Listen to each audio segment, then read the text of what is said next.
ไม่ประสงค์จะกล่าวถึงพงศาวดารก็ขอนำสารว่าท่านที่จะได้อ่านพระราชพงศาวดารฉบับพระราชหัตถเลขาเล่ม2 ตอน 2สารบัญเรื่องนี้ให้เจ้าพญาจักรีเจ้าพญาสุรศรียกไปรบพม่าเมืองเชียงใหม่อาจารย์วุนกี้ยกทัพจะเข้ามาตีหัวเมืองเหนือตัดกำลังไทยอาจารย์วุนกี้ยกทัพเข้ามาทางเมืองตากโปสุภราโปมยุง่วนถอยหนีทัพกลุ่มไปเมืองเชียงแสนเจ้าพญาจักรีเจ้าพญาสุรศรีได้ข่าวศึกอาแซวุนกี้จึงถอยทัพกลับมารักษาเมืองเหนือทัพอาแซวุนกี้ถึงเมืองสุโขทัยเจ้าพญาทั้งสองเห็นต่างกันเจ้าพญาจักรียกมาเตรียมรักษาเมืองพิษณุโลกเจ้าพญาสุรศรียกไปจะรบเห็นพม่ามากเหลือกำลังจึงถอยมารักษาเมืองพิษณุโลกเจ้าพญาสุรศรีออกตีทัพพม่าเจ้าพญาจักรีออกตีทัพพม่าอาแซวุนกี้ขอดูตัวเจ้าพญาจักรี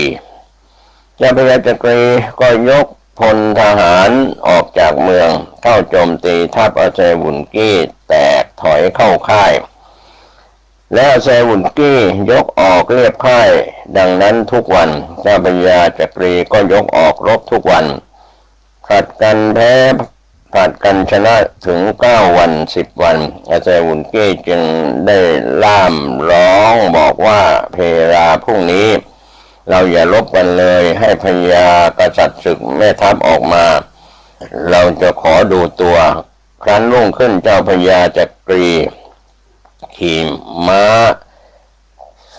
สัปทนยก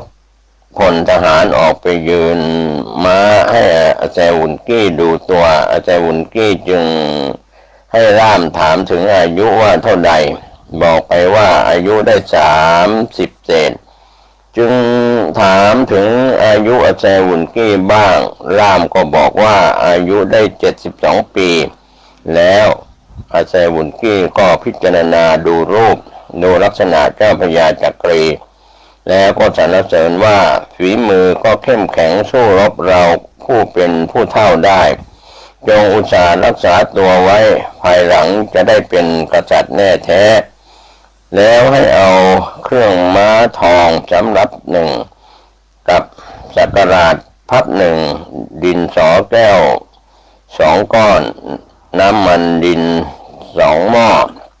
มาให้เจ้าพญาจักรีแล้วว่าจงรักษาเมืองไว้ให้มั่นคงเราจะตีเอาเมืองพิษณุโลกให้ได้จงได้ในครั้งนี้ภายหน้าพม่าจะมาตีเมืองไทยไม่ได้อีกแล้วเมื่อเราเป็นเด็กนักเรียนเราก็อ่านถึงตอนเรื่องนี้แล้วเราก็จะชอบใจรู้สึกนับถืออาแซวุนกี้ขนาดจำชื่อพม่าแก่คนนี้ได้นานแต่เมื่อเราเป็นผู้ใหญ่มีอายุขึ้นเรานึกถึงชื่อแล้วต้องเอาพงศาวดารมาอ่านใหม่อีกคราวนี้อ่านอย่างผู้ใหญ่จึงเห็นว่าเท่าอาแซวุนกี้แกมีเจตนายุแย่ให้แตกแยกกันและแกก็ไม่ได้เป็นหมอดูที่แม่นยำเลยเพราะเมื่อแกกลับไปแล้วน้ำลายที่แกพ่นไว้เป็นพิษขึ้นและแน่ละมันยิ่งกว่าพิษงูเขียวหางไหม้เป็นไหนแล้วทีนี้ลองพิจารณาถึงตัวแกเองบ้างว่าแกเป็นหมอดูแม่นหรือว่าเก๋อย่างไรพิษน้ำลายนั้นค่อยๆกระจายไปแต่ยังไม่รุนแรงนักเพราะอยู่ระหว่างสงครามพัวพันติดตัวอยู่ฝ่ายทางกรุงธนบุรีสมเด็จพระเจ้าอยู่หัวดำรัสสั่งให้เกณฑ์กองทัพทั้งทางบกทางเรือสัพพะด้วยช้างม้าเครื่องสรรพาวุธพร้อมเสร็จพลชกันรำเครื่องทั้งไทยจีนเป็นคน12,270 คนแล้วโปรดให้พระเจ้าหลานเธอกรมขุนอนุรักษ์สงครามออกไปอยู่รักษาเมืองเพชรบุรีป้องกันด่านทางข้างตะวันตกแล้วให้10,000 จักรบริบาลลงเรือเร็วขึ้นไปสืบราชการศึก ณเมืองพิษณุโลกจะเห็นได้ว่าสมเด็จพระเจ้าอยู่หัวกับทหารทั้งหลายต้องทรงกรากรำทำงานเพื่อชาติเพียงไรให้กรมขุนอนุรักษ์สงครามไปรักษาเมืองเพชรบุรีเสด็จยกทัพหลวงขึ้นไปเมืองเหนือทัพหลวงถึงเมืองนครสวรรค์ให้ทัพจีนพญาราชาเศรษฐีรักษาเมืองนครสวรรค์ทัพหลวงถึงปากพิงให้ตั้งค่ายทั้งสองฝั่งน้ำรายขึ้นไปจนถึงเมืองพิษณุโลกให้ตั้งค่ายโอบค่ายพม่าให้ทำทางบกแต่ปากพิงขึ้นไปถึงเมืองพิษณุโลกพม่ารบกับทัพกรุงที่ขึ้นไปช่วยเมืองพิษณุโลกเมืองพิษณุโลกออกตั้งค่ายประชิดรบพม่านอกเมืองทัพกรุง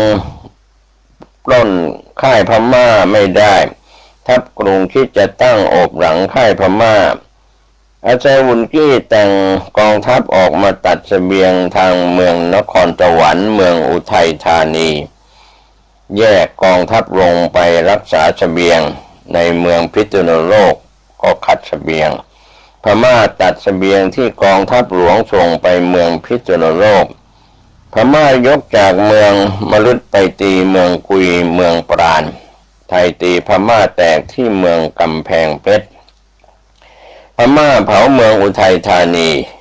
ไทยแบ่งกองทัพลงไปป้องกันเสบียงและปืนใหญ่ที่ขนส่งขึ้นไปเจ้าพญาสุรศรีลงมาเฝ้าที่ท่าโรงพม่ารบกับทัพกรุงธนบุรีเจ้าพญาจักรีลงมาเฝ้าที่ท่าโรงแซวุนกี้ให้แมงแยยางงูยกทัพใหญ่มาตั้งโอบหลังทัพหลวงถอยทัพหลวงมาตั้งบางข้าวตอกในเมืองพิษณุโลกสิ้นเสบียง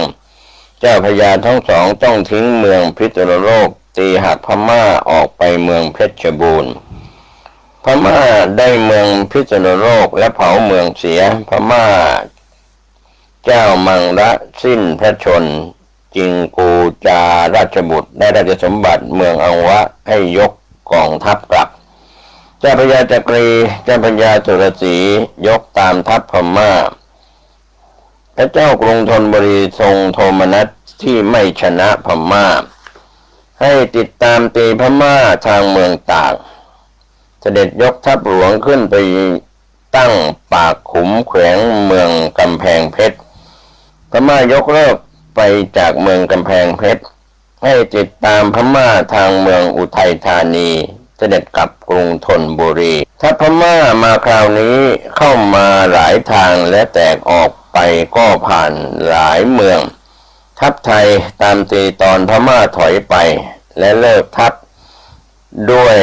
มังระสิ้นพระชนได้เฉลยพม่ามาจำนวนเล็กน้อยไม่คุ้มค่าเหนื่อยสมเด็จพระเจ้าอยู่หัวทรงเสียพระทัยที่ไม่ได้ชัยชนะพม่าทั้งที่มีอาวุธดีเสื้อผ้าทหารก็ดีขึ้นข้าวปลาอาหารก็มีบริบูรณ์แต่กองเสบียงส่งรับกันไม่ถึงจึงต้องเสียเมืองพิษณุโลกและพม่านั้นแม้ชนะแล้วก็ยังเผาเมืองเสียด้วยทุกครั้งไปความจริงถ้าเสบียงส่งถึงกันได้ไทยจะไม่เสียเมืองพิษณุโลกเลยเจ้ามังระสิ้นพระชนกองทัพอาแซวุนกี้ก็ถูกเรียกกลับแต่เป็นข่าวเคราะห์ของเมืองพิษณุโลกที่จะต้องเสียเมืองทำให้ไม่มีนายทหารที่เข้มแข็งที่จะสามารถเอาเสบียงเข้าไปส่งให้ถึงเมืองพิษณุโลกได้อดข้าวหนักเข้าเจ้าพญาจักรีกับเจ้าพญาสุรศรีก็ต้องพาทหารตีหักออกมาเพื่อเอาชีวิตรอดเมื่อกลับมาถึงธนบุรีแล้วสมเด็จพระเจ้าอยู่หัวทรงระลึกถึงพระสมณะทั้งหลายซึ่งขับต้อนลงมาแต่หัวเมืองฝ่ายเหนือจึงให้พเดียงสมเด็จพระสังฆราชไว้ว่า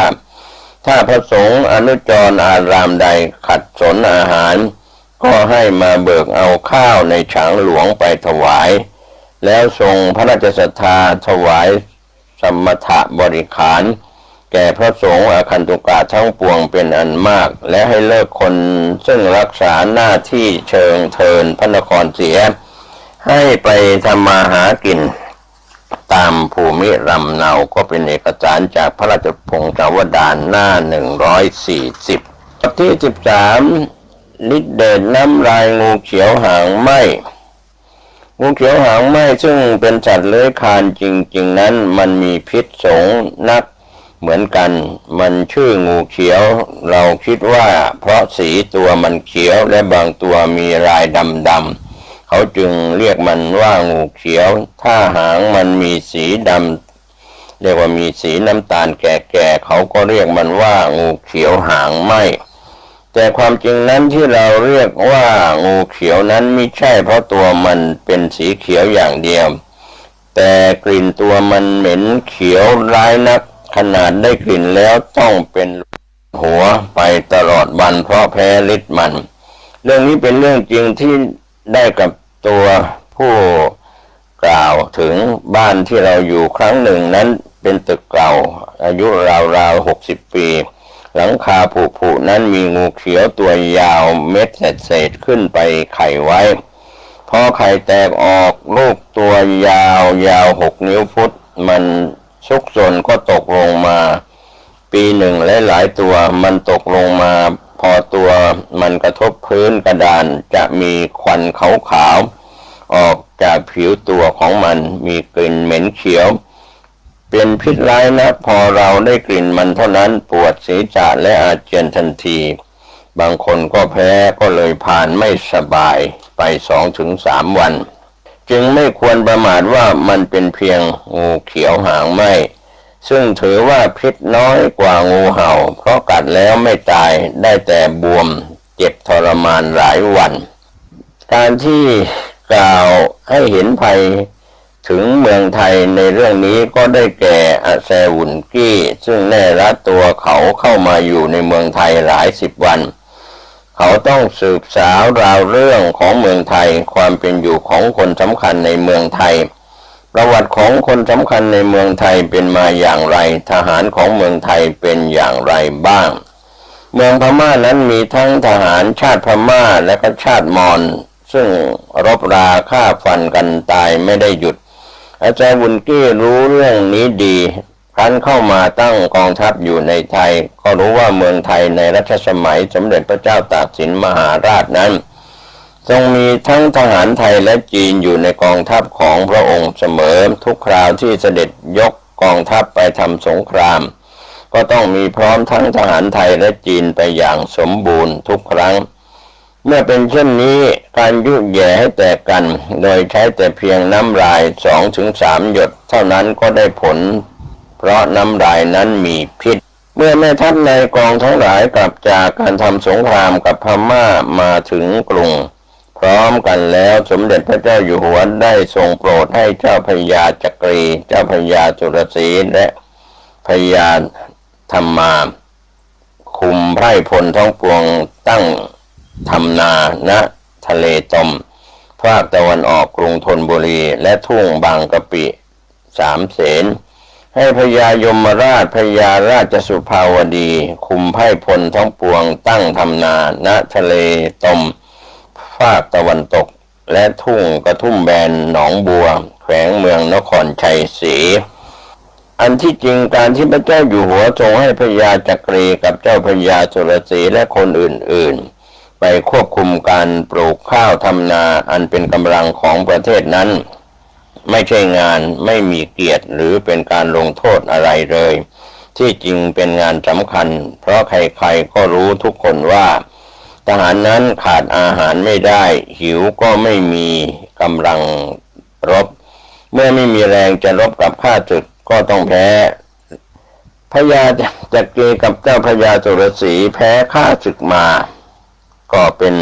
ต้องเสียเมืองพิษณุโลกไปให้พม่าเผาจนเป็นซากถ่านไปกับเสียทหารอีกเป็นอันมากนี่แหละที่เป็นปมให้คิดและให้เสียใจเรื่องใหญ่ทุกเรื่องที่เริ่มต้นจากเรื่องเล็กๆก่อนทั้งนั้นเมื่อกองทัพทุกกองกับ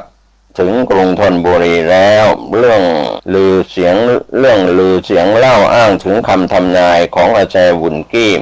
ที่ว่าเจ้าพญาจักรีจะได้เป็นกษัตริย์และอาแซวุนกี้เรียกพญาจักรีว่า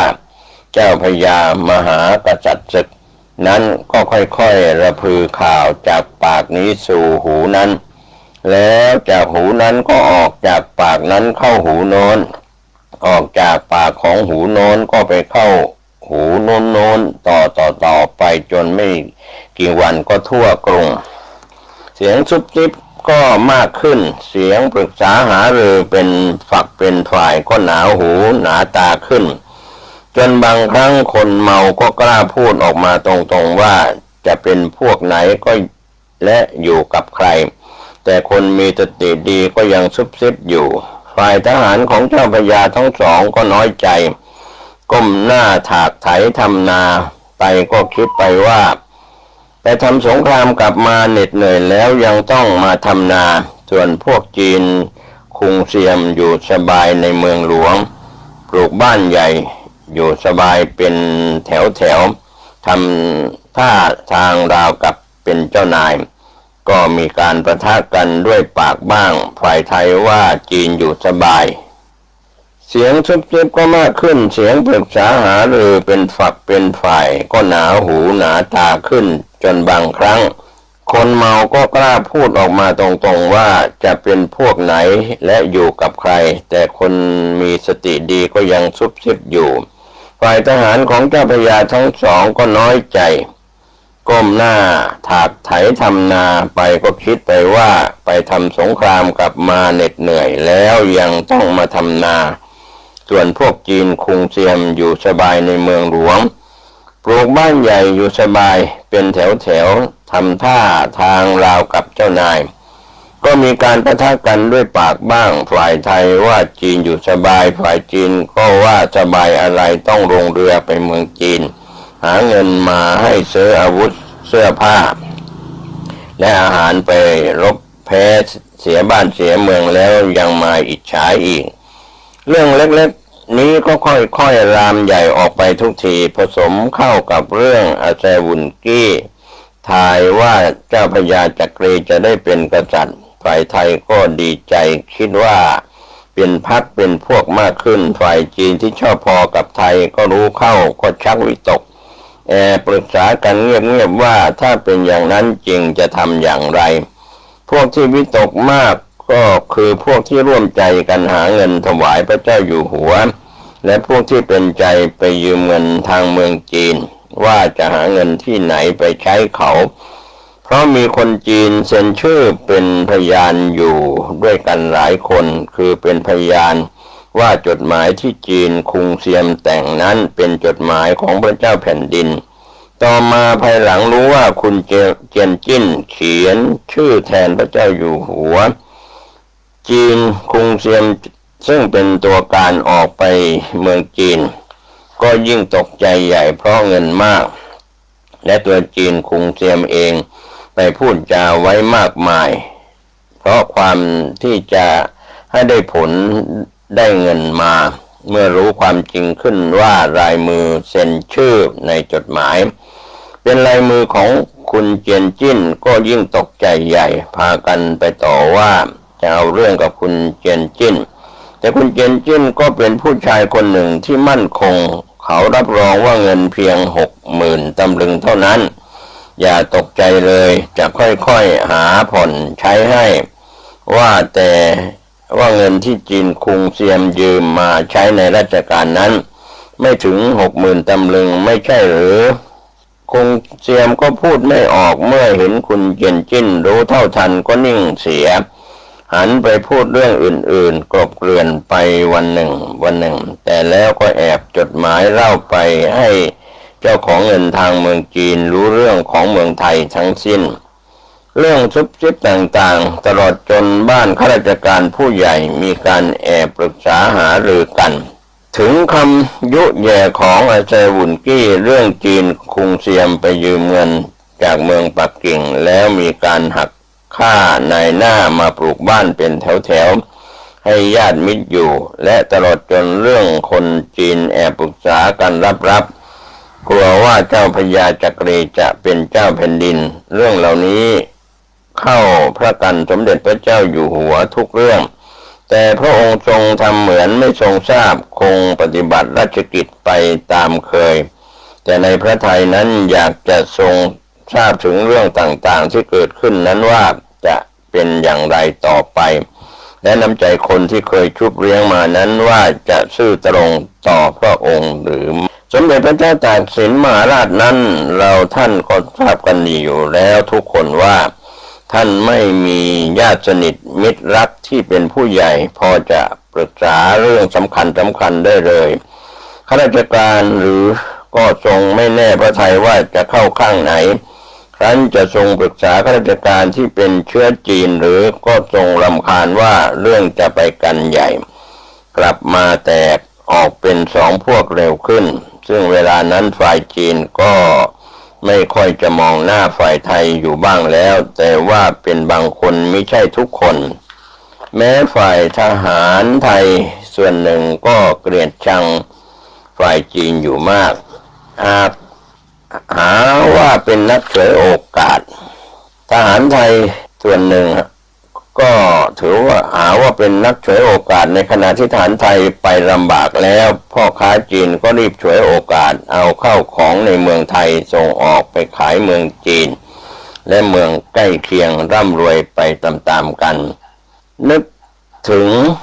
พระอาจารย์สุขซึ่งเป็นพระสอนกรรมฐานและเคยเป็นอุปชาอาจารย์เมื่อครั้งทรงพระเยาว์อยู่กับพระบิดาพระองค์เคยทรงเรียนสมาธิและเคยมีจิตอันสงบเข้าเขตฌานมาแล้ว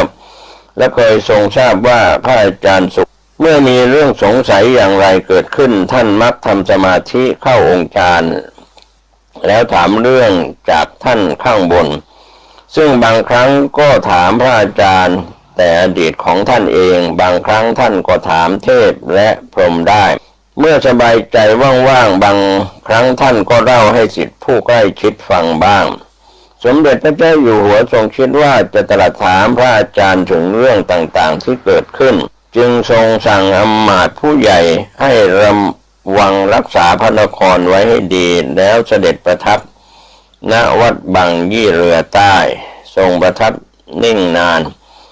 ณเบื้องพระพักตร์แห่งองค์พระประธานน้อมนมัสการแล้วทรงระลึกถึงคุณแห่งพระบรมศาสดาตั้งจิตอธิษฐานขออำนาจแห่งพระบารมีแต่หนหลังจนถึงปัจจุบันขอให้พระบารมีนั้นมาสนับสนุนป้องกันระวังภัยอย่าให้มารเข้ามาสอดแทรกได้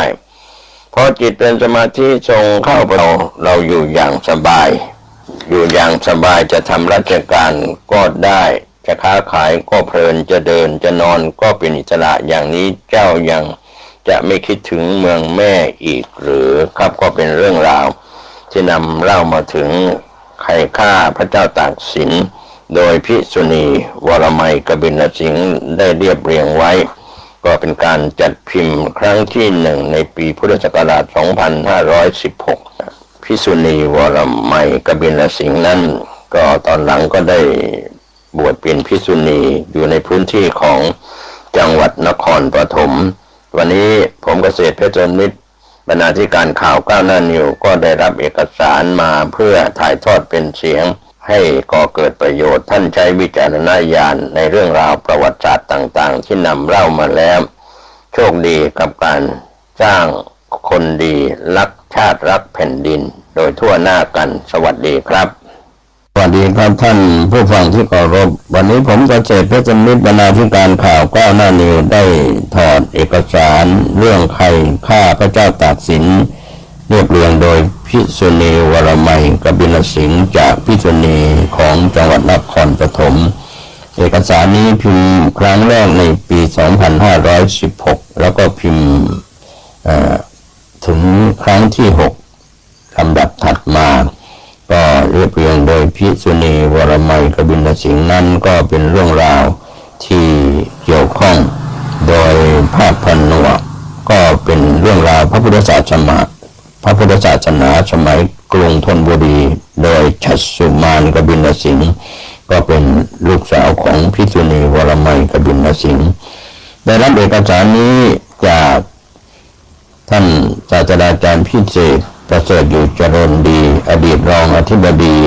ผู้พิพากษาภาค7อดีตรองอธิบดีผู้พิพากษาภาค5ได้มอบให้เพื่อศึกษาค้นคว้าและนำเผยแผ่เป็นข้อคิดเตือนจิตเตือนใจทางประวัติศาสตร์ก็ในตอนที่ผ่านมากล่าวมาถึงคนบางคนดูถูกเหยียดหยามว่าสมเด็จพระเจ้าตากสินมหาราชเป็นจีนแม้แต่เขียนรูปท่านก็เขียนเป็นคนจีนไว้ผมเปียซึ่งความจริงท่านก็เป็นหลานจีนอย่างที่ทุกวันนี้เราถือว่าลูกจีนเกิดในเมืองไทยก็เป็นคนไทยหลานจีนก็คือคนไทยแท้ๆคนหนึ่งนั่นเองและท่านหรือน้องๆของท่านอีก5 คนก็ไม่เคยไว้ผมเปียเลยสักคนหนึ่งพระชนนีของท่านเป็นธิดาของท่านตาผู้มีนามว่าผึกท่านผึกเคยรับราชการในแผ่นดินพระบรมโกศแต่เห็นความยุ่งเหยิงพ่อฆ่าลูกอาฆ่าหลานจึงได้ลาออกมาครองเรือนทำนาทำสวนอยู่ตามสบายกับท่านยายซึ่งมีนามว่าทองจีบจนได้ธิดาคือพระราชชนนีพระพันปีหลวงกรมพระเทพามาศและพระเจ้าน้าผู้มีนามแต่เดิมว่าอั้นซึ่งในที่บางแห่งเขียนว่าอันหรือหั่นออกเสียงเพี้ยนไปบ้างถึงแม้คนบางพวกจะคิดว่าสมเด็จพระเจ้าตากสินมหาราชทรงเป็นจีนก็คนจีนในเมืองไทย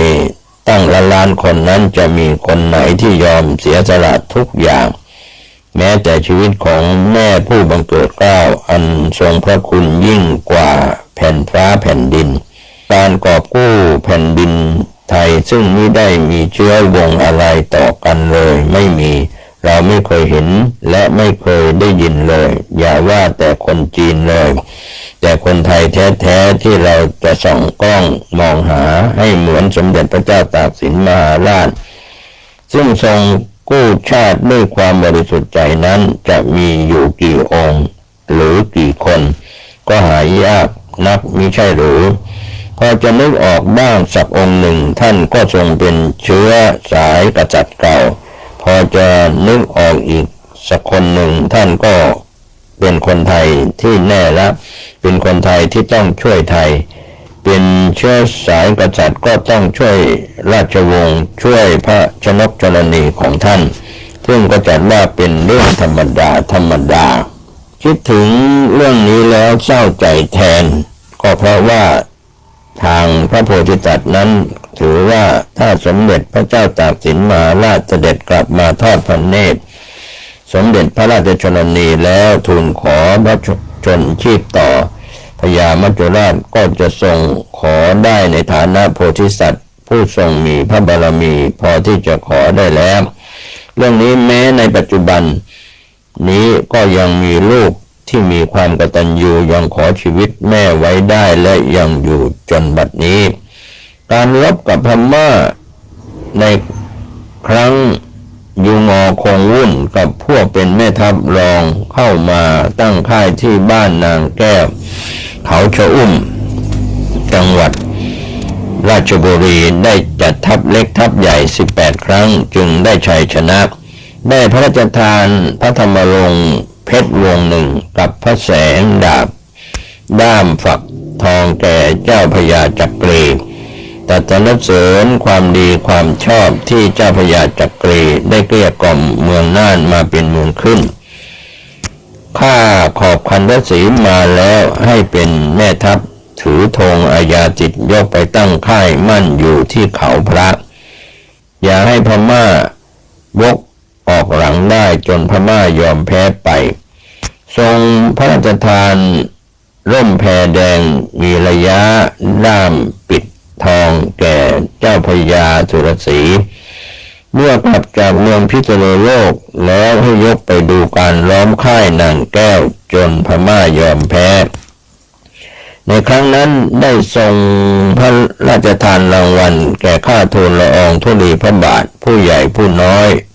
โดยสมควรแก่ความชอบในการสงครามพระโอรสนัดดาซึ่งเคยมีความชอบมาแต่ครั้งสงครามเชียงใหม่มาครั้งนี้ได้มีความชอบอีกจึงทรงพระกรุณาโปรดตั้งพระเจ้าลูกเธอพระองค์เจ้าจุ้ยเป็นกรมขุนอินทรพิทักษ์ตั้งพระเจ้าหลานเธอรามรักเป็นกรมขุนอนุรักษ์สงครามตั้งพระเจ้าหลานเธอเจ้าบุญจันทร์เป็นกรมขุนรามภูเบศรเรื่องการตั้งยศถาบรรดาศักดิ์หรือให้รางวัลแก่ลูกหลานนี้รู้สึกว่าสมเด็จพระเจ้าตากสินมหาราชท่านทรงให้ยากท่านต้องระวังว่าคนทั้งหลายจะทรงหวาดระแวงว่าเห็นแก่ลูกหลานต้องให้ได้ทำความดีความชอบให้ใครๆเห็นประจักษ์ก่อนจึงจะทรงพระกรุณาโปรดเกล้าโปรดกระหม่อมสักครั้งหนึ่งแต่ถ้าเป็นข้าราชการหรือคนอื่นๆที่เข้ามาสวามิภักดิ์ท่านก็ทรงพระราชทานให้ง่ายๆอย่างเช่นนายสุจินดาซึ่งมาขออยู่ด้วยเมื่อครั้งท่านตั้งตัวเป็นเจ้าตากที่เมืองจันทบูรณ์ท่านตั้งให้เป็นพระมหามนตรีทันทีทั้งที่ยังไม่ได้ปฏิบัติกิจอันใดอันจะพึงเรียกได้ว่าได้ทำความดีแล้วต่อมาเมื่อท่านได้เป็นพระเจ้าแผ่นดินแล้วพระมหามนตรีไปรับพี่ชายซึ่งเคยเป็นหลวงยกบัตรเมืองราชบุรีเข้ามารับราชการอยู่กับท่านก็ทรงตั้งให้เป็นพระราชรินทันทีโดยที่ยังมิได้ทันแสดงความสามารถแต่อย่างใดท่านทรงให้เกียรติแก่ข้าราชการในแผ่นดินเดียวกันมาก่อนเรื่องนี้ต้องแน่นอนเพราะเมื่อท่านจากเมืองตากมานั้นมาอยู่ในกรุงได้รู้จักกับนายสุจินดาซึ่งเป็นมหาดเล็กของพระเจ้าอยู่หัวสุริยามรินทร์ก็มีบางท่านได้เขียนว่าเมื่อสมัยเด็กท่านเป็นเพื่อนกับพระมหามนตรีและพระราชรินทร์เมื่อทูลถามท่านทรงตอบว่าอยู่คนละเมืองไม่รู้จักกันมาก่อนและท่านไม่ได้เป็นลูกเลี้ยงของข้าราชการคนไหนเป็นเรื่องเล่ากันมาอย่างผิดๆทั้งนั้นทางฝ่ายจีนถือว่าท่านแท้แต้จนพวกจีนเรียกว่าแต้อ้วงเรื่องนี้เทพธิดาซึ่งเคยมีนามว่าประยงสมัยเกิดเป็นพระคณิษฐาร่วมพระชนกชลนีเดียวกับท่านเล่าให้ฟังว่าสมเด็จพระเจ้าตากสินมหาราชนั้นเมื่อขณะยังทรงพระเยาว์อยู่อวบขาวน่ารักท่าทางเฉลียวฉลาดนอบน้อมต่อผู้ใหญ่พวกญาติที่เป็นคนจีนแท้แต้มีอยู่หลายคนก็พากันรักมากถึงกับออกปากขอเป็นลูกพระบิดาท่านเป็นผู้มีนิสัยเลื่อนเริงก็ทรงตอบอย่างสนุกให้ถูกใจญาติว่าได้จะแบ่งกันคนละหน่อยก็ได้เป็นการพูดสนุกเท่านั้นที่จริงแล้วท่านรักลูกหัวปีของท่านมากจนเมื่อท่านป่วยไข้จะจากไปยังสั่งพระชนนีและพระโอรสธิดาว่าอย่าทิ้งเจียนศิลป์เอาเงินไปให้เจียนศิลป์ใช้เจียนศิลป์ต้องมีเงินการที่สมเด็จพระเจ้าตากสินมหาราชทรงพระเมตตาต่อนายสุจินดาและหลวงยกบัตรราชบุรีในครั้งนั้นนับว่าทรงพระกรุณาไม่ผิดคนด้วยปรากฏในเวลาต่อมาว่าทั้งสองท่านเป็นยอดทหารอย่างเกรียงไกรจนได้รับพระราชทานบรรดาศักดิ์และของพระราชทานมากกว่าคนอื่นๆทั้งหมดเช่นได้รับพระธรรมรงค์เพชรและดาบฟักทองด้ามทองล่มแพรแดงมีระยะด้ามทองเป็นต้นอันนี้ก็เป็นเรื่องราว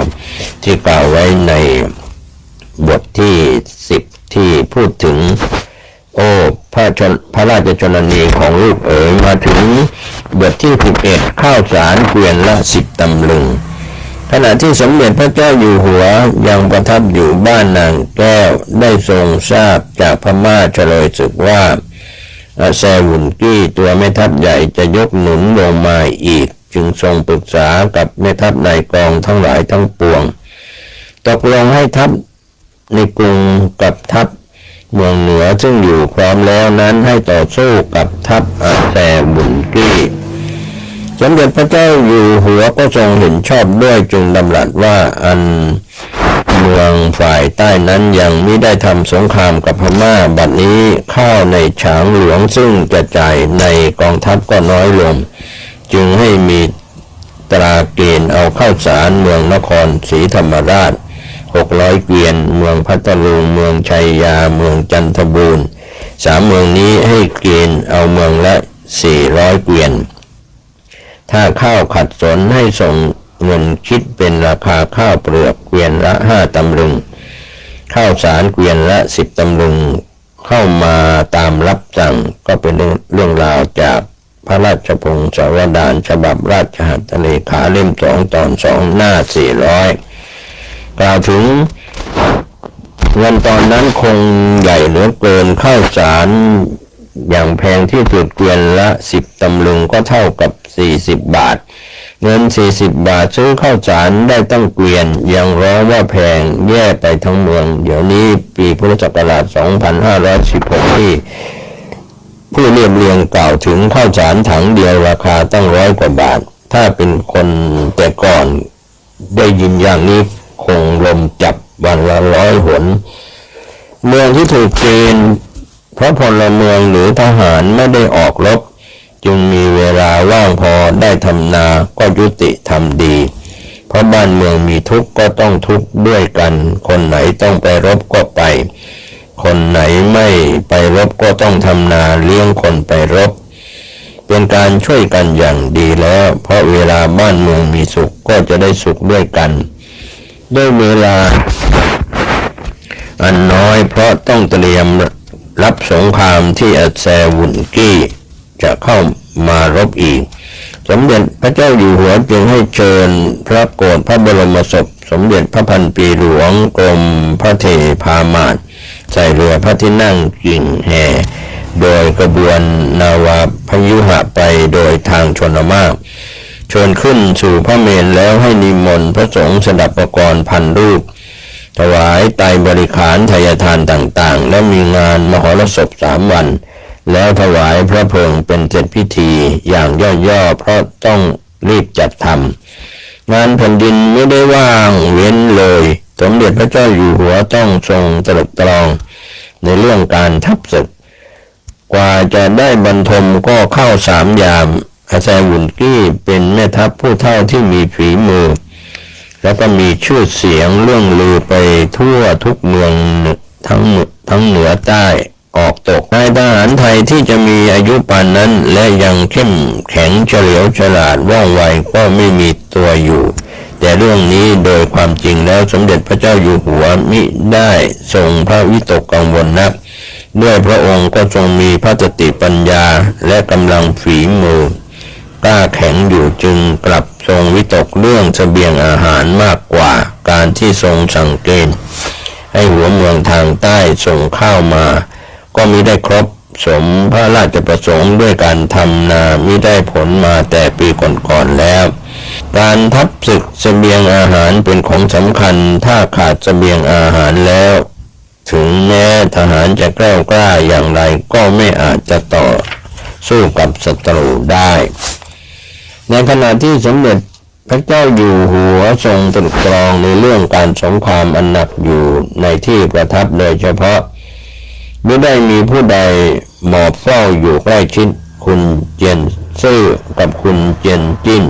พระอนุชาและคุณประยงพระกนิษฐาก็เข้ามาเฝ้าโดยที่มิได้มีเจ้าพนักงานนำเฝ้าตามพระราชประเพณีเพราะเป็นพญาติอันสนิทร่วมพระอุทธรเดียวกันคุณเจียนซื่อและคุณเจียนจิ้น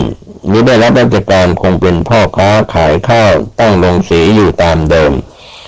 เหมือนที่ท่านบิดาสั่งไว้แต่ได้เข้ามาเฝ้าตอนพระราชทานเพลิงศพพระพันปีหลวงกรมพระเทพามาศส่วนคุณประยงนั้นไม่ได้มีครอบครัวเหมือนคุณประหยัดและคุณประยอมจึงเข้ามาอยู่ในวัง ได้ถวายปรนนิบัติพระราชชนนีพระพันปีหลวงจนกระทั่งท่านจะเสด็จสู่สวรรคาลัยพระราชอนุชานั้นมาเฝ้าครั้งใดก็ได้นำเงินผลจากการค้าขายมาถวายทุกครั้งตามที่พระราชบิดาเคยสั่งไว้เอาเงินไปให้เจนศิลต้องมีเงินพระราชบิดาทรงสั่งไว้ว่าเงินทุนที่ค้าขายนั้นให้ถือว่าเป็นส่วนรวมเมื่อทำได้เท่าไหร่ต้องแบ่งผลกำไรให้พี่ชายคนใหญ่คือสมเด็จพระเจ้าตากสินมหาราชด้วยเพราะคนทำราชการอย่างซื่อตรงต่อราษฎรและตัวเองแล้วจะไม่มีทางร่ำรวยได้เลย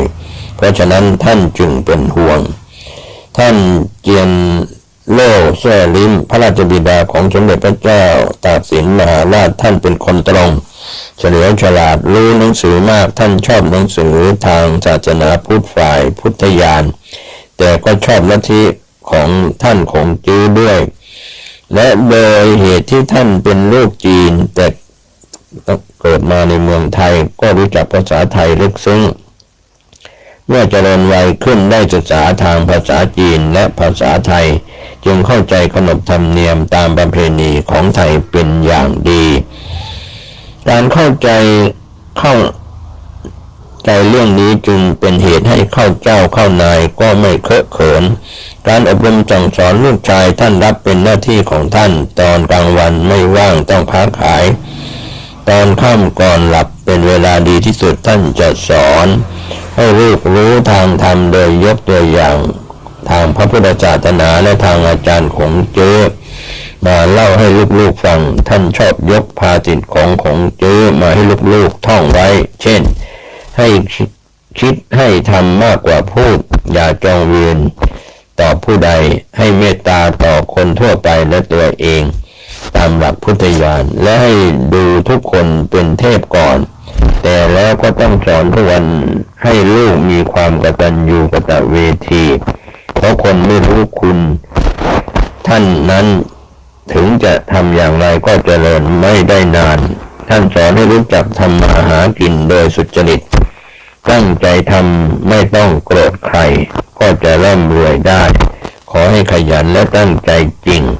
แล้วท่านก็สอนให้ปล่อยวางโดยเฉพาะลูกชายคนโตแล้วท่านสอนไว้มากว่าเมื่อมีอำนาจแล้วอย่ากุมอำนาจไว้คนเดียวให้รู้จักปล่อยวางบ้างท่านสอนลูกชายคนโตของท่านว่าเจียนศิลป์เมื่อลูกได้เป็นใหญ่แล้วไม่ต้องตั้งพ่อให้เป็นใหญ่เพราะพ่อเป็นลูกจีนคนไทยเขาจะไม่ชอบใจ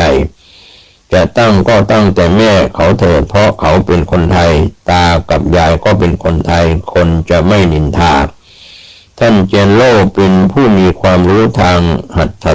ศาสตร์ลายมือท่านดูมือของบุตรธิดาทั้ง6 คนแล้วบอกกับท่านภรรยาว่าเจียนศิลป์จะได้บวชเมื่อ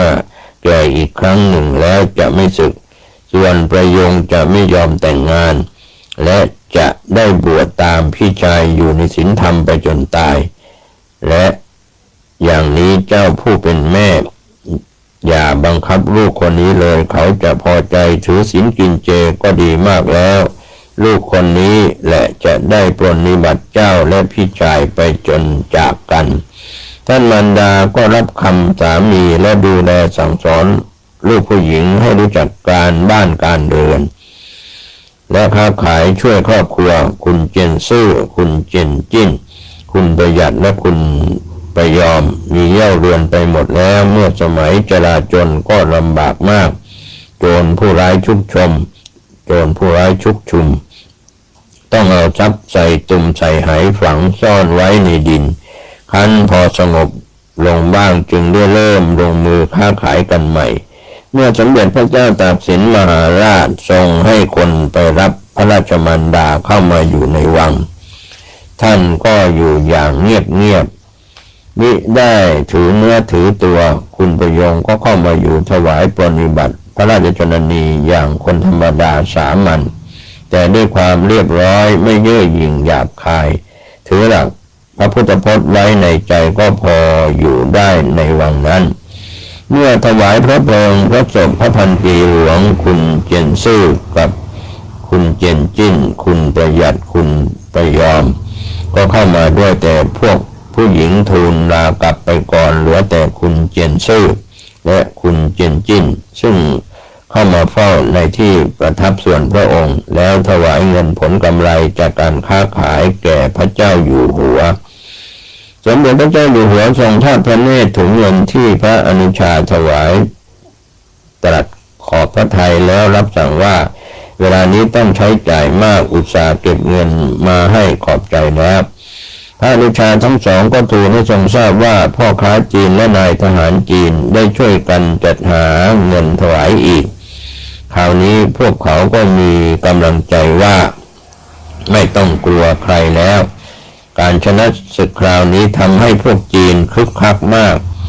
เลิกล้มความคิดที่เคยกลัวว่าใครชนะเรามันจะมาเอาผิดกับผู้หาเงินให้เป็นกำลังทำศึกจึงหาเงินได้กว้างขวางขึ้นมีการส่งของออกไปขายเมืองจีนและเมืองใกล้เคียงโดยใช้สำเภาบรรทุกไปจีนชื่อคุงเซียม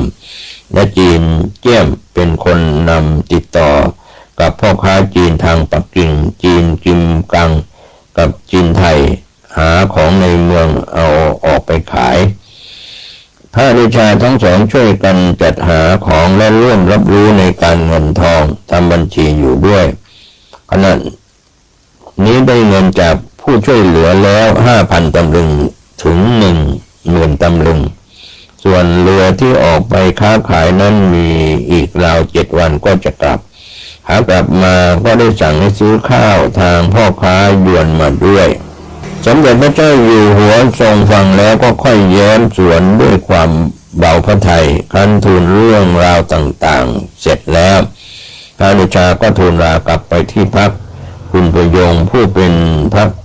กนิษฐาก็ทูลลากลับด้วยข่าวศึกใหญ่ซึ่งพระเจ้าอังวะให้อาแซหวุ่นกี้เป็นแม่ทัพคุมพลมาลบอีกก็จะตีเอาเมืองไทยให้ได้ก็อีกทุกคุกโครมเข้ามาอย่างกระชั้นชิดสมเด็จพระเจ้าอยู่หัวก็ทรงเตรียมรับศึกอย่างเต็มที่ทรงให้กรมอาวุธขนอาวุธออกมาสำรวจใหม่โดยทั่วถึงข้าราชการตรวจดูอย่างท่วนที่เรียกว่าท่วนทีแล้วก็พากันกราบทูลว่าอาวุธส่วนมากชำรุดทรุดโทรมเพราะใช้มาหลายครั้งแล้วที่เหลืออยู่พอจะแก้ไขใช้ได้ก็มีอยู่น้อยไม่พอแก่หมู่ทหารการสงครามครั้งนี้ใหญ่นักจะต้องจัดเพิ่มเติมอีกประมาณ 30,000 เล่มเป็นดาบเหล็กดีส่วนอาวุธของทหารจีนพวกง้าวหอกและทวนนั้นจะต้องทำใหม่อีกประมาณอย่างน้อย 5,000 เล่มสมเด็จพระเจ้าอยู่หัวทรงฟังแล้วประทับนิ่งไปชั่วครู่ก็เสด็จขึ้นที่ประทับส่วนพระองค์ตรัสเรียกพระอนุชาและทหารจีนที่สนิทเข้ามาใกล้แล้วจึงตรัสปรึกษาเป็นความลับในเรื่องอาวุธนั้นพระยาราชาเศรษฐีจีนซึ่งเคยว่าราชการกรมท่ารับพระดำรัสแล้วออกไปปรึกษาหารือกับพรรคพวกเรื่องอาวุธนั้นเป็นการเร็วจะล่าช้ามิได้ด้วยข่าวศึกอึกทึกหนักหูหนักแล้วผลที่สุดจีนคงเสียมซึ่งเป็นเจ้าหน้าที่อยู่ในกรมท่าและรู้จักพวกเรือสำเภาที่เคยมาค้าขายในเมืองไทยเป็นอย่างดีตลอดจนรู้จักนายทหารของพระเจ้ากรุงปักกิ่งซึ่งเป็นผู้ตรวจด่านเข้าออกและผู้มีหน้าที่ทูลเรื่องราวต่างๆแก่พระเจ้ากรุงปักกิ่งด้วยเพราะเคยไปปักกิ่งหลายครั้งก็รับอาสาว่าจะไปกู้เงินพวกพ่อค้าและข้าราชการของพระเจ้ากรุงปักกิ่งแล้วเอาเงินนั้นซื้อดาบและเหล็กมาตีดาบกับอาวุธต่างๆให้พอใช้ในสงครามครั้งนี้ส่วนเงินที่กู้มานั้นทางฝ่ายไทยก็เอาสินค้าออกไปขายแล้วเอาเงินใช้เขาหรือเอาของไปให้ตีราคาใช้หนี้เขาก็คงจะได้แต่คราวนี้เงินมากอย่างน้อยต้องเป็นแสนตำลึงจึงจะพอใช้จะต้อง ได้จดหมายและลายมือชื่อของพระเจ้าอยู่หัวไปจึงจะได้มิฉะนั้นพระเจ้ากรุงปักกิ่งหรือข้าราชการคงจะไม่เชื่อถือในที่ประชุมปรึกษากันจนจวนสว่างวันรุ่งขึ้นจึงนำความขึ้นกราบบังคมทูลว่าจะขอยืมเงินข้าราชการจีนหรือพระเจ้ากรุงปักกิ่งมาซื้อปืนเหล็กตีดาบและซื้อดาบที่ดีจากเมืองใกล้ๆมาใช้พร้อมทั้งหอกง้าวและถวนด้วยสมเด็จพระเจ้าอยู่หัวก็ทรงเห็นชอบตามนั้นด้วยเป็นเวลาจำเป็นแล้วอาวุธกับทหารจะต้องพอดีกันมีแต่ทหารไม่มีอาวุธก็ไม่ได้ประโยชน์จะมีแต่อาวุธเหน็บไว้ตามบ้านแต่ไม่มีทหารถือก็ไม่มีประโยชน์จีนคุงเซียมเป็นคนถนัดในการเขียนหนังสืออยู่แล้วก็ทำงานได้คล่องจดหมาย 4-5 ฉบับก็เสร็จในคืนวันนั้นพอรุ่งขึ้นคุณเจียนซื่อกับคุณเจียนจิ้นก็จะนำเข้าไปถวายสมเด็จพระเจ้าอยู่หัวเพื่อให้ลงปรมาภิไธยขณะนั้นพอดีคุณประยงรู้ข่าวว่าพี่ชายมาเฝ้าพระเจ้าอยู่หัวจึงออกมาพบถามเรื่องราวว่าเป็นจดหมายยืมเงินจะนำมาให้ลงชื่อก็ตกใจจึงว่ากับพี่ชายว่าไม่ควรทำอย่างนั้นเพราะสมเด็จพระเจ้าอยู่หัวทรงมีพระเกียรติเรื่องกู้ยืมควรจะเป็นเรื่องของข้าราชการหรือพ่อค้าหาควรที่จะให้พระองค์ผู้ทรงเป็นพระประมุขของชาติต้องทรงยุ่งเกี่ยวด้วยไม่เจนซื่อกับคุณเจนจิ้นได้ฟังน้องสาวว่าดังนั้นก็สะดุ้งใจจึงว่าจริงสิจริงอย่างน้องว่าแต่คราวนี้เรื่องเงินเป็นใหญ่จริงๆเหมือนอย่างพ่อเตือนไว้ว่าพี่เราต้องมีเงินเรื่องเงินเป็นเรื่องใหญ่จริงๆคราวนี้ถ้าไม่มีเงินซื้ออาวุธดีๆไปสู้กับมันน่ากลัวจะเมืองไทยไปไม่รอดนะคุณใบยงจึงว่าก็พี่เป็นพ่อค้าเรื่องซื้อขายกู้ยืมเป็นธรรมดาก็ต้องมีทุกคนพี่จะเป็นคนกู้ยืมเองไม่ได้หรือเงินมันมากใครเขาจะมาให้พี่ซึ่งเป็นพ่อค้าเล็กๆกู้เล่าน้องถ้าอย่างนั้นพี่ก็เขียนชื่อแทนสมเด็จพระเจ้าอยู่หัวก็แล้วกันอย่าให้ท่านลำบากพระทัยเลยคุณเจียนชื่อว่าลายมือพี่ไม่เหมือนท่านอ้าวเจียนจิ้นเขียนเถอะจะได้แนบเนียนคุณเจียนจิ้นก็ยกมือขึ้นอธิษฐานว่าการทำงานครั้งนี้เพื่อช่วยบ้านเมืองขอให้สำเร็จได้เงินมาซื้ออาวุธเถิดแล้วก็เขียนชื่อลงไปว่าเจียนจิ้นแต่เขียนให้คล้ายคลึงกับเจียนสินซึ่งเป็นพระนามเดิมของสมเด็จพระเจ้าตากสินมหาราชผู้เป็นพระเชษฐาและลายมือของคุณเจียนจิ้นนั้นเหมือนกับสมเด็จพระเจ้าอยู่หัวนักคุณคงเซียมนำเรือสำเภาใหญ่ของจีนเจี้ยมซึ่งเคยขึ้นล่องอยู่เสมอระหว่างเมืองจีนยวนเขมรพม่าไทยออกจากกรุงธนบุรีเดือน6ต้นเดือนพอถึงเดือน9ก็กลับมาพร้อมด้วยปืนดาบหอกง้าวทวนและเด็กเต็มตีลำเรือได้ความว่ายืมเงินจากข้าราชการพ่อค้าและพระเจ้ากรุงปักกิ่งพร้อมกันได้ 60,000 ตำลึงจึงได้จัดซื้อของมาจนครบที่ต้องการนะครับก็เป็นเรื่องราวที่นำเล่ามาถึงตอนนี้เวลาของการนำเอกสารเรื่องใครฆ่าพระเจ้าตากสินโดยพิสุทธิ์นิววรมัยกระเบียนสิงห์เวลาลงผมก็จะเพชรนิบรรณาธิการข่าวก้าวหน้านิวขอบคุณในเอกสารท่านผู้ฟังติดตามใช้วิจารณญาณเรื่องของประวัติศาสตร์ชาติไทยจากยุคอดีตสุขกายสุขใจสวัสดีครับสวัสดีครับท่านผู้ฟังที่เคารพวันนี้ผมเกษตรเพชรนิบรรณาธิการข่าวก้าวหน้านิวได้ถอดเอกสารเรื่องใครฆ่าพระเจ้าตากสินเรียบเรียงโดยพิสุณีวรมัยกบิลสิงห์จากพิสุณีของจังหวัดนครปฐมเอกสารนี้พิมพ์ครั้งแรกในปี 2516 แล้วก็พิมพ์ถึงครั้งที่ 6 ลำดับถัดมาก็เรียบเรียงโดยพิสุณีวรมัยกบิลสิงห์นั้นก็เป็นเรื่องราวที่เกี่ยวข้อง โดยภาคผนวกก็เป็นเรื่องราวพระพุทธศาสนาสมัยกรุงธนบุรีโดยชัชสุมานกบินสิงห์ก็เป็นลูกสาวของภิกษุณีวรมัยกบินสิงห์ได้รับเอกสารนี้จากท่านศาสตราจารย์พิเศษประเสริฐอยู่เจริญดีอดีตรองอธิบดีผู้พิพากษาภาค7อดีตรองอธิบดีผู้พิพากษาภาค5ได้มอบให้เพื่อศึกษาค้นคว้าและนำเผยแผ่เป็นข้อคิดเตือนจิตเตือนใจทางประวัติศาสตร์ก็ในตอนที่ผ่านมากล่าวมาถึงคนบางคนดูถูกเหยียดหยามว่าสมเด็จพระเจ้าตากสินมหาราชเป็นจีนแม้แต่เขียนรูปท่านก็เขียนเป็นคนจีนไว้ผมเปียซึ่งความจริงท่าน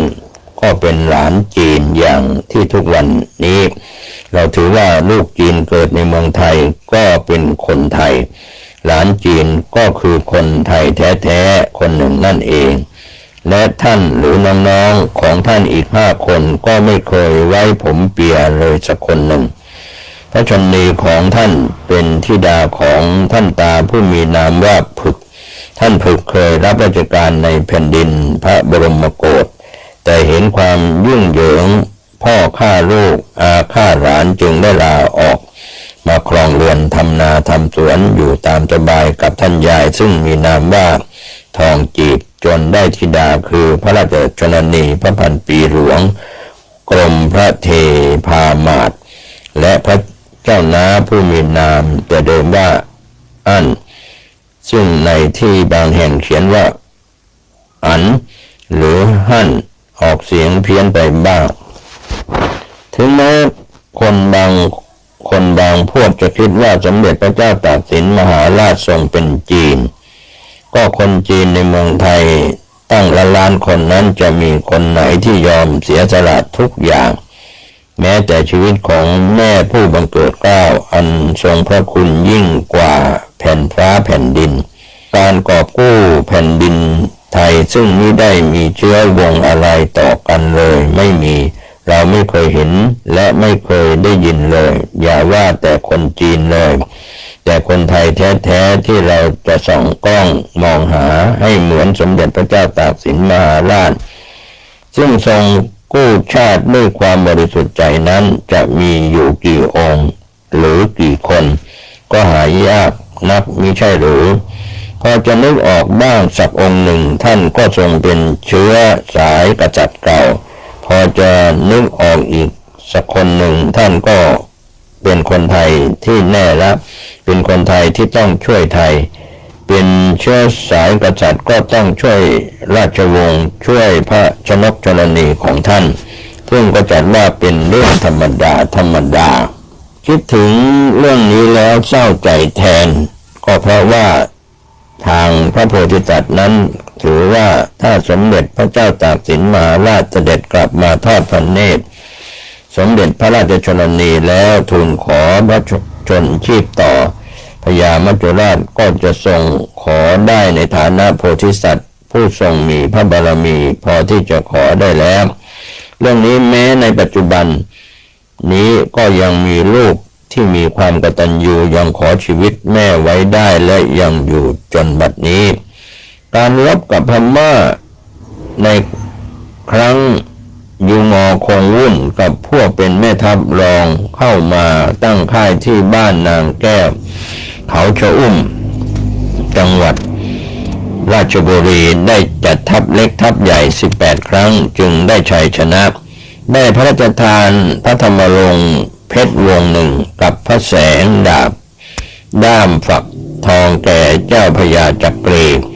แต่สรรเสริญความดีความชอบที่เจ้าพญาจักรีได้เกลี้ยกล่อมเมืองน่านมาเป็นเมืองขึ้นข้าขอบคันธสีมาแล้วให้เป็นแม่ทัพถือธงอาญาจิตยกไปตั้งค่ายมั่นอยู่ที่เขาพระอย่าให้พม่าวกออกหลังได้จนพม่ายอมแพ้ไปทรงพระราชทานร่มแพแดงมีระยะด้ามปิดทองแก่เจ้าพญาสุรศรี เมื่อกลับจากเมืองพิษณุโลกแล้วให้ยกไปดูการล้อมค่ายนางแก้วจนพม่ายอมแพ้